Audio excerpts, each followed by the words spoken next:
Muy bien, pues quiero hoy hablar acerca de algo que sé que todos aquí nos podemos identificar, porque todos aquí lo hemos vivido. Quizás estás viniendo el día de hoy y estás atravesando por un momento de dolor. ¿Hay alguien aquí que ha pasado dolor o soy el único en esta tarde que ha tenido momentos de dolor, circunstancias complicadas? Hoy voy a estar hablando acerca del dolor y cómo, con la ayuda de Dios y con Jesús en nosotros, cómo podemos permanecer a través del dolor. Sabes, nos da mucha perspectiva el darnos cuenta que no estamos solos en medio del dolor.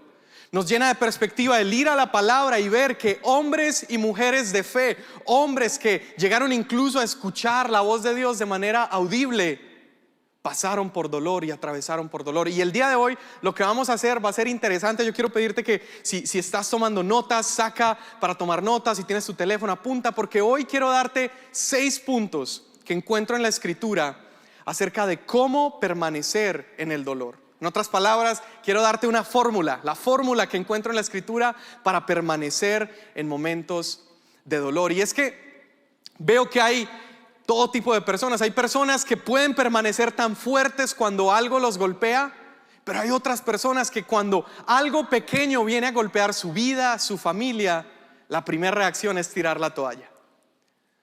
Yo me he sentido tentado a hacerlo. No sé si a ti te ha pasado, pero viene algo, le estás pidiendo algo al Señor: Dios, dame tal cosa, y cuando no responde como pensábamos, nuestra respuesta es abandonar.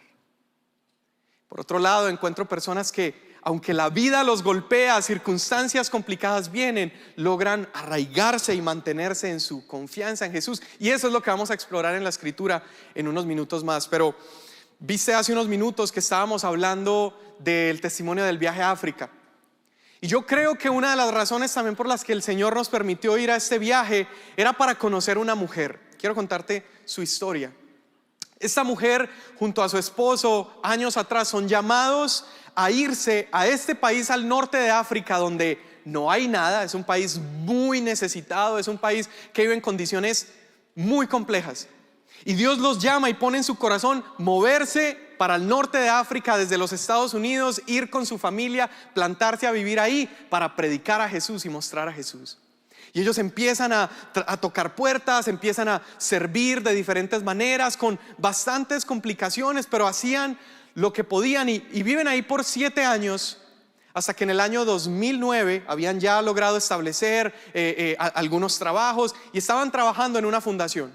Pero en el año 2009, su esposo, saliendo de la fundación, llegan hombres terroristas de Al Qaeda y lo matan a balazos afuera de ese lugar. Ella nos contaba y nos mostró el lugar exactamente donde mataron a su esposo, y nos contaba que ella tuvo que reconocerlo y tuvo que escaparse del país porque también había amenazas para ella y su familia. Entonces ella se va, ahora viuda, regresa a los Estados Unidos, está sola, está triste, pero Dios misericordioso, que es capaz de sostenernos en el dolor, hace algo asombroso con la vida de esta mujer. Dios empieza a inquietarla a que regrese a este país que le quitó a su esposo, buscara a los hombres que habían quitado la vida de su marido y les dijera que los perdonaba y les hablara de Jesús. Ella se regresa como un año después, empieza a buscar a estos hombres en las prisiones, trata de conversar con ellos. Al principio ellos no quieren escucharla, se burlan de ella, pero ella insiste en seguir visitando las prisiones, llevar el mensaje de gracia y de perdón y de salvación. Y para acortarte la historia, esta mujer que se plantó en medio de sufrimiento y dolor sigue visitando las cárceles. El gobierno, a raíz de lo que había pasado, como en vergüenza por la muerte de su marido, le empieza a abrir puertas en otras prisiones y en otros lugares, empieza a conectar con gente del gobierno. Y el día de hoy, ese es el ministerio con el que trabajamos con Visión Global. Cuando vamos ahí, esta mujer incluso le presentó a algunos del equipo al ministro de Salud. Hoy tiene puertas abiertas en lugares de gobierno, y todo por lo que sucedió con su esposo. Pero yo escucho la historia de esta mujer y yo me pregunto, ¿qué habría hecho yo? Yo me pregunto si yo habría permanecido en lo que creo y en mis convicciones, o si habría tirado la toalla.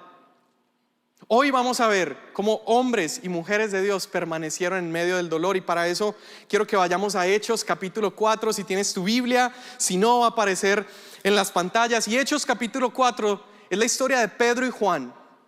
Pedro y Juan están obedeciendo a Jesús y están predicando el evangelio. Están afuera del templo y encuentran a un hombre que está lisiado, un hombre que no podía mover una parte de su cuerpo. Ellos están predicando el mensaje de Jesús y además sanan a este hombre.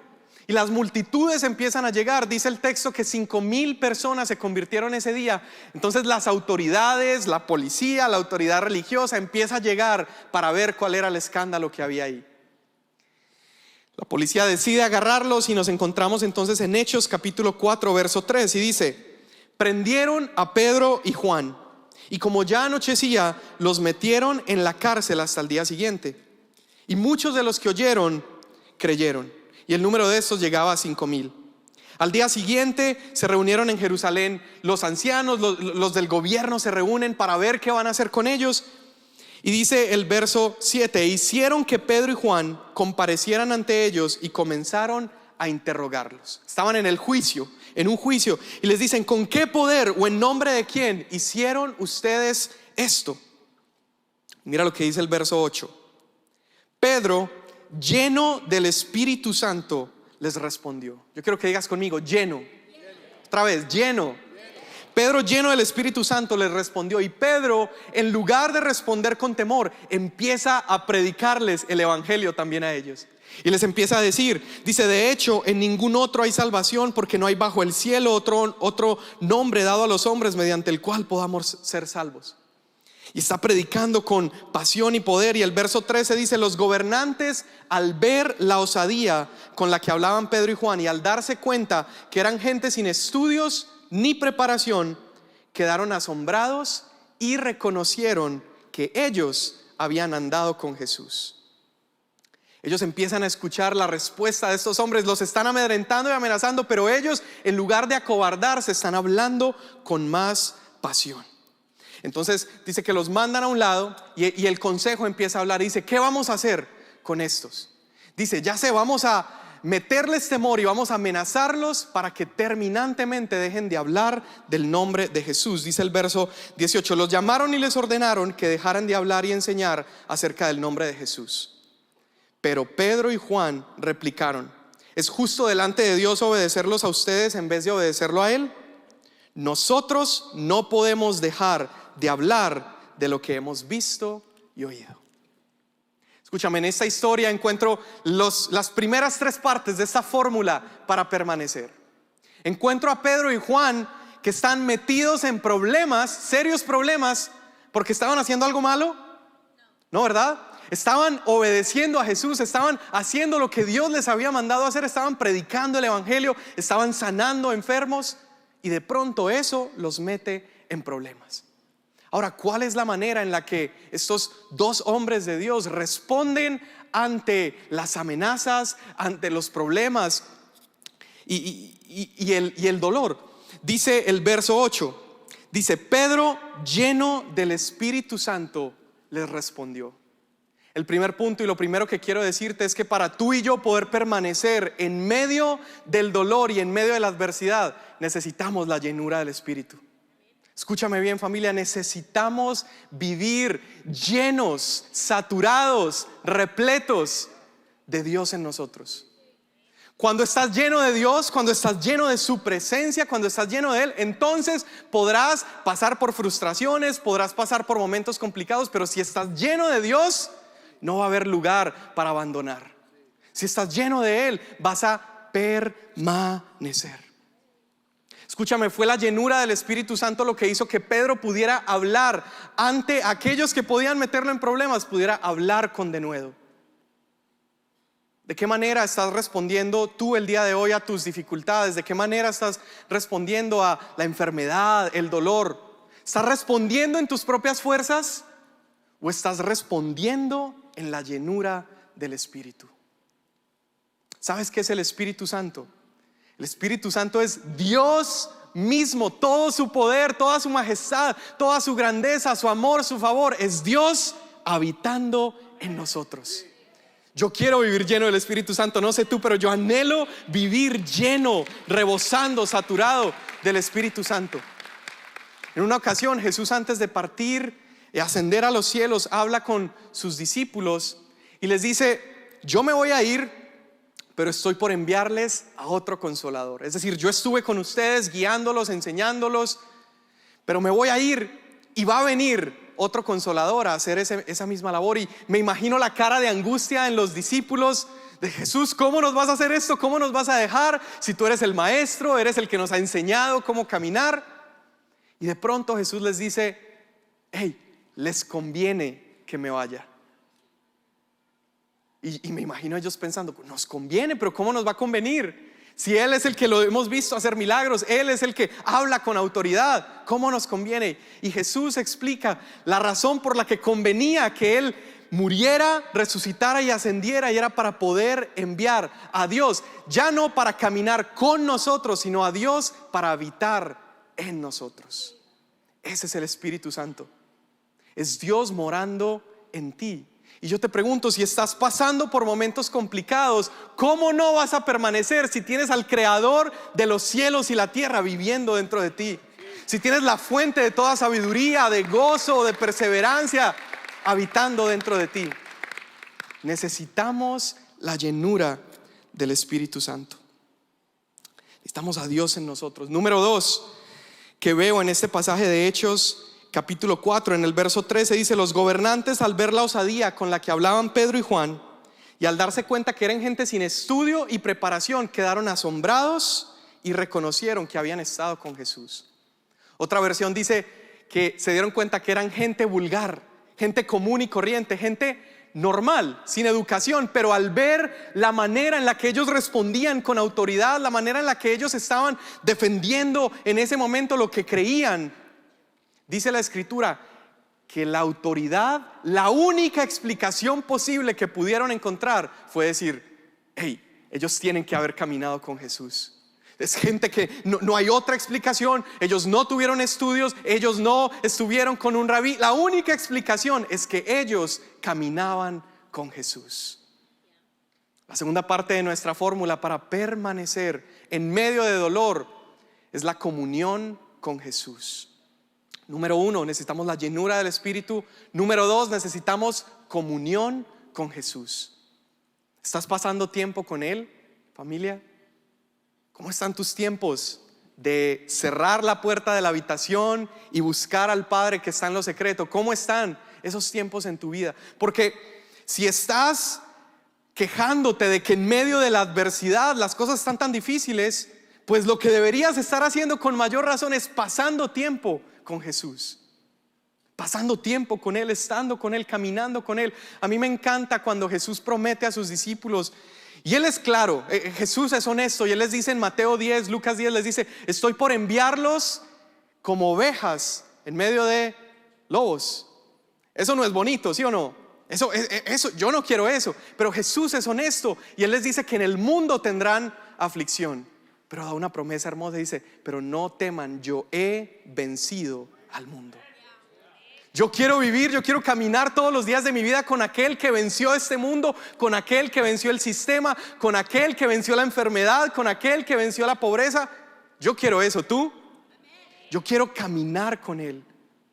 Familia, necesitas vivir con Jesús, pasar tiempo con Jesús. En otra ocasión, en Juan capítulo 15, Jesús dice: el que permanece en mí y yo en Él, ese da mucho fruto. Ese es el que vive con gozo abundante. Yo quiero que Jesús permanezca en mi vida. Escúchame, Jesús no es alguien a quien visitas por 1 hora y media los domingos y luego te vas a la casa y te olvidas de Él. No funciona así. Ahora, tenemos un Dios que es tan amoroso, tan misericordioso, que aún si solamente lo visitas los domingos, Él hace cosas increíbles en tu vida. Pero Jesús no es para eso. Jesús no es para pegarle una visitadita una vez a la semana. Jesús está para vivir en nosotros, morar en nosotros. Permanezcamos en Él, familia. Mateo 28, Jesús le dice a los discípulos: vayan por todas las naciones, prediquen el evangelio. Les dice: y yo estaré con ustedes siempre, todos los días, hasta el fin del mundo. Yo quiero caminar con Él, yo quiero caminar con el que ha prometido no abandonarme, no dejarme, no soltarme de la mano y que cuando todo se ponga feo y todo se ponga mal, tener a alguien de quien agarrarme. Necesitamos permanecer en Jesús, tenemos que convivir con Él. Ahora te hago una pregunta. Pedro y Juan dice que era evidente para la gente alrededor que ellos habían caminado con Jesús. ¿Por qué? ¿Será porque traían la Biblia aquí? ¿O porque, hermanito, Dios le bendiga? ¿Por qué será que fue evidente para la gente alrededor que ellos habían estado con Jesús? Te hago la pregunta.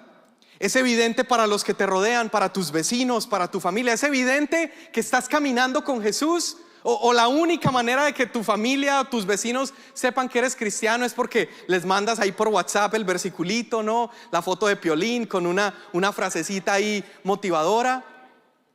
¿O será que la gente alrededor sabe que has caminado con Jesús por la manera en la que permaneces cuando te golpea?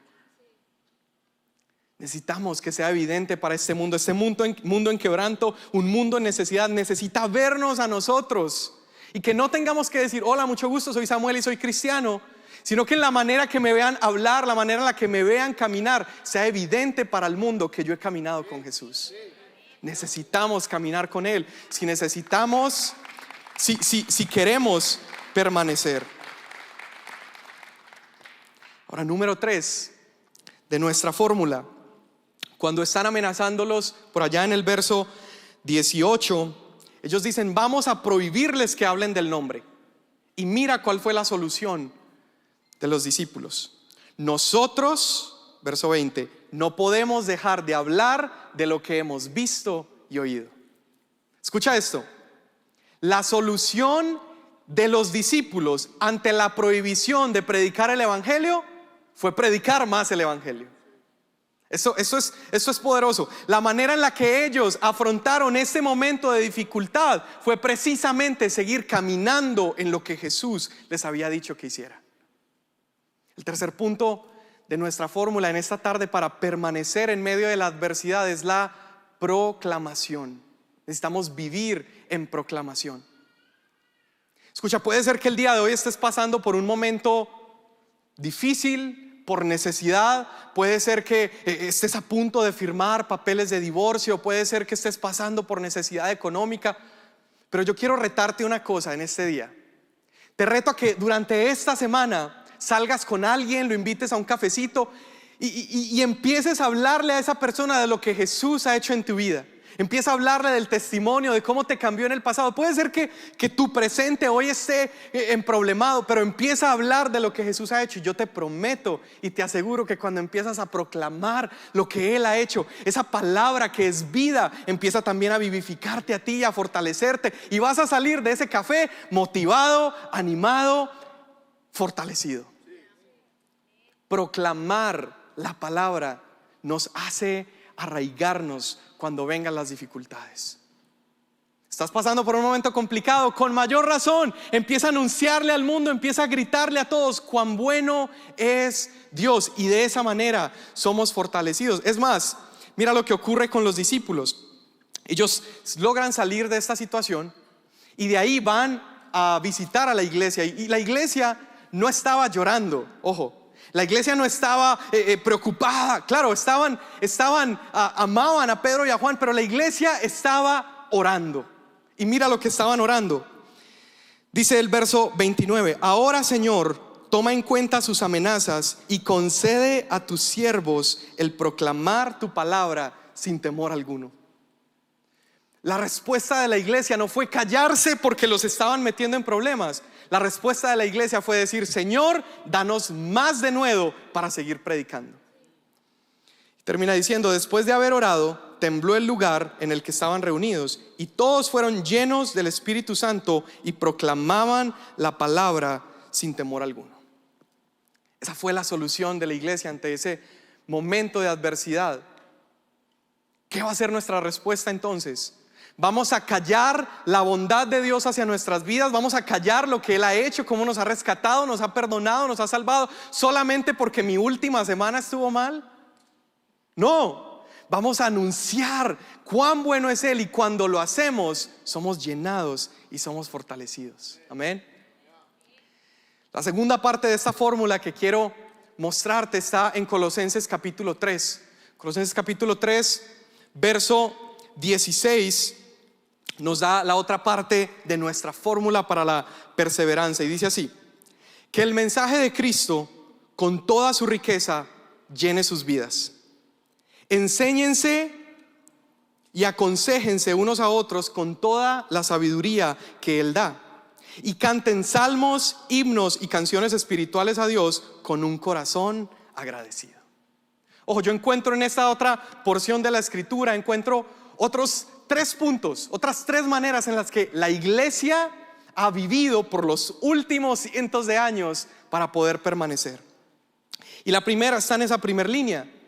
Dice que el mensaje de Cristo con toda su riqueza llene tu vida. ¿Quieres permanecer? Necesitas el mensaje de Cristo llenando tu vida.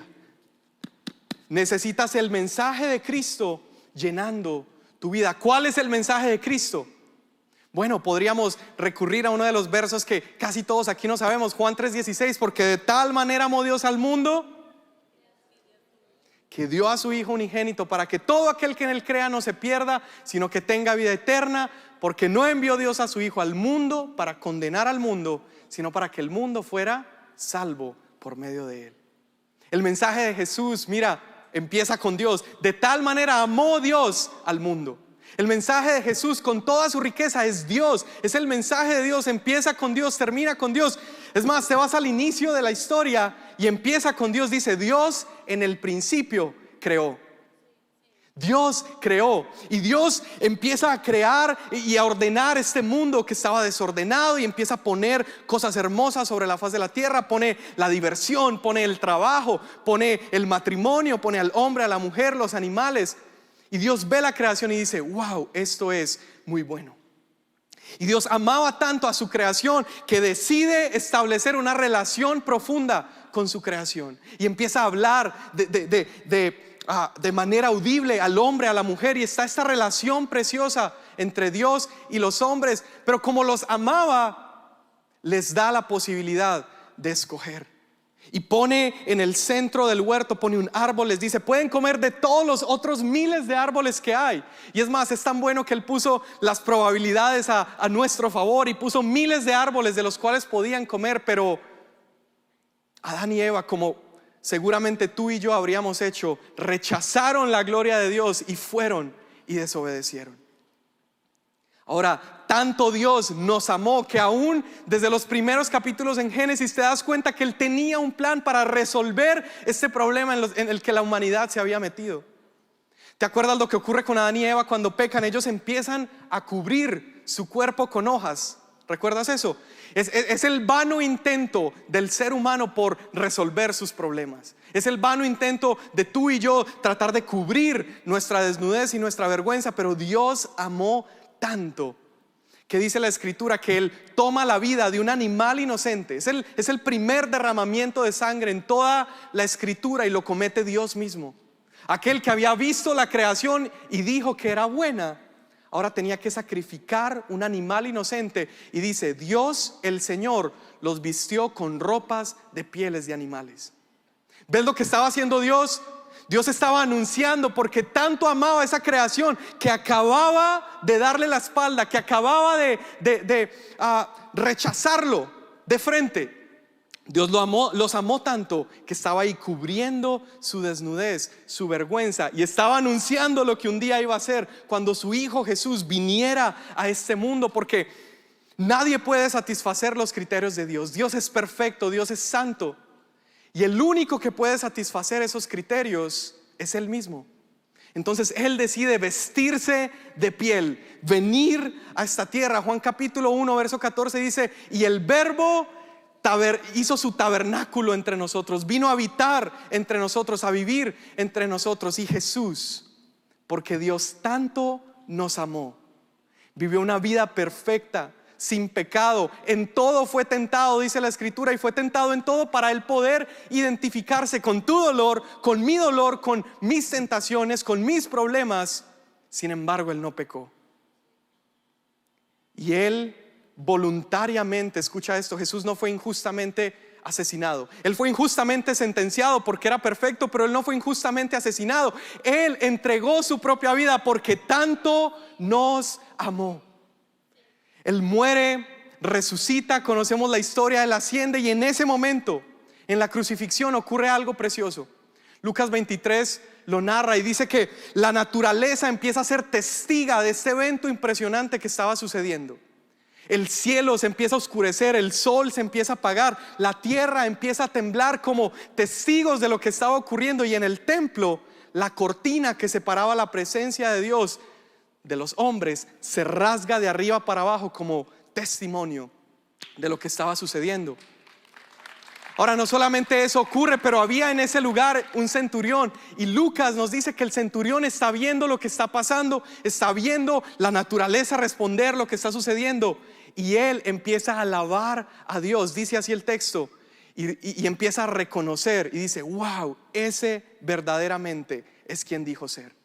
No solamente el centurión fue testigo, pero dice ahí que había una multitud, y la multitud, cuando ve lo que ocurre, empiezan a golpearse en el pecho porque entendieron en ese momento quién estaba colgado en esa cruz.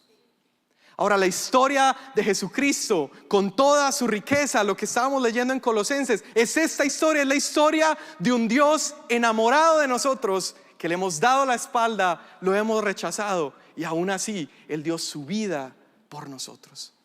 Esas son buenas noticias, ¿sí o no?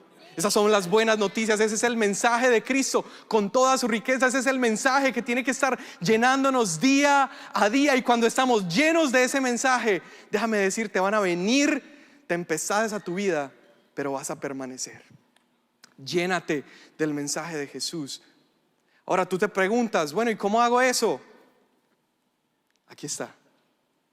¿Cómo vas a llenarte del mensaje de Jesús con toda su riqueza si no estás viviendo en el mensaje de Jesús? Si no estás leyendo el mensaje de Jesús, si no estás interiorizando el mensaje de Jesús. Hay una buena amiga, ella es del Medio Oriente, y ella unos años atrás entró a prisión por ser pastora, por ser cristiana. Es un país donde es muy difícil ser cristiano, y ella entra a la cárcel por ser una creyente. Y cuando ella entra a prisión, la ponen en una celda de 1 metro por 1 metro, confinamiento solitario. Cada ciertas horas están viniendo, la están amedrentando, la están amenazando. Y 2 meses después, cuando ella sale, le preguntamos, me acuerdo que hablábamos con ella por Skype en esa época, y le preguntamos: ¿cómo le hiciste para aguantar esos 2 meses? Y ella dice lo siguiente, dice: yo pude sobrevivir gracias a todos los capítulos y libros enteros que me había memorizado de la Biblia. Imagínate eso.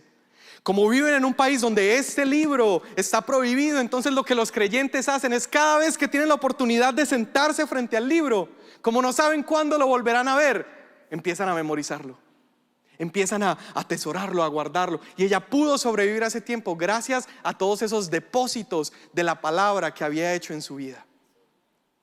No vas a poder permanecer en el mensaje de Jesús con toda su riqueza si solamente vienes 1 hora y media de tu semana a este lugar, que gracias a Dios es un lugar precioso, tenemos un pastor increíble, pero necesitas día a día hacer depósitos de la palabra de Dios en tu vida. ¿Qué más vemos en Colosenses capítulo 3? Debemos vivir en el mensaje, debemos vivir en la palabra. Pero también número 2 dice: enséñense y aconséjense unos a otros. Perdón, este ya es el número 5. Enséñense y aconséjense unos a otros con toda la sabiduría que Él da. La quinta parte de nuestra fórmula para permanecer cuando las cosas se pongan peludas, cuando las cosas se pongan difíciles, va a ser la vida en comunidad. Di conmigo: comunidad. Ahora voltea alrededor. Voltea tu cabeza, los estoy viendo. Voltea tu cabeza y mira a la gente que hay en este lugar. Y di conmigo: comunidad.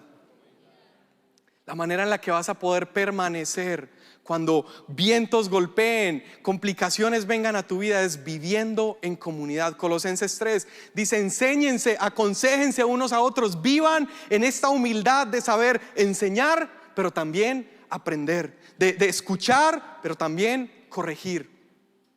Iglesia, tú y yo necesitamos de esta comunidad.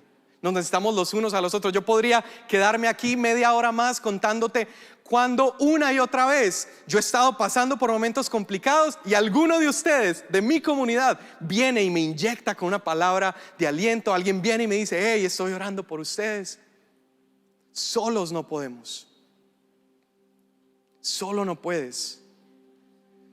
Si tú quieres verdaderamente permanecer en esta vida de amar a Jesús, de confiar en Jesús, déjame decirte, solo no se arma.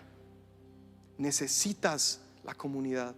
Nos necesitamos el uno del otro. Necesitas a alguien que esté orando por ti, que esté acompañándote. Cuando Jesús asciende a los cielos, los discípulos, ¿sabes qué hacen? Van y se reúnen. Y claro, estaban pasando por angustia, probablemente. Estaban con incertidumbre, probablemente. Pero ¿qué sí tenían a su favor? Estaban en comunidad. Y de esa manera, déjame decirte, la iglesia de Jesús por los últimos 2000 años ha afrontado las dificultades, uniéndose, juntándose, conviviendo, rindiendo cuentas el uno con el otro. La iglesia ha logrado permanecer momentos terribles de persecución, viviendo en comunidad. Y por último, dice el texto: canten salmos, himnos y canciones espirituales a Dios con un corazón agradecido. Este es el fin de nuestra fórmula. A ver si estás tomando notas. Número 1, necesitamos la llenura del Espíritu Santo en nuestras vidas. Necesitamos estar llenos de Él. Número 2, necesitamos comunión con Jesús, pasar tiempo con Él. Número 3, necesitamos una vida de proclamación, constantemente estar anunciando lo que Jesús ha hecho, hablar de su palabra. Número 4, necesitamos ser llenos del mensaje de Jesús. Para eso necesitamos vivir en su palabra. Número 5, necesitamos vivir en comunidad. Nos necesitamos del uno del otro. Voltea con el que está a tu lado y dile: te necesito. Ahora dile: y tú me necesitas. Pero número 6, la iglesia ha logrado sobrevivir a aflicción, al dolor, a persecución.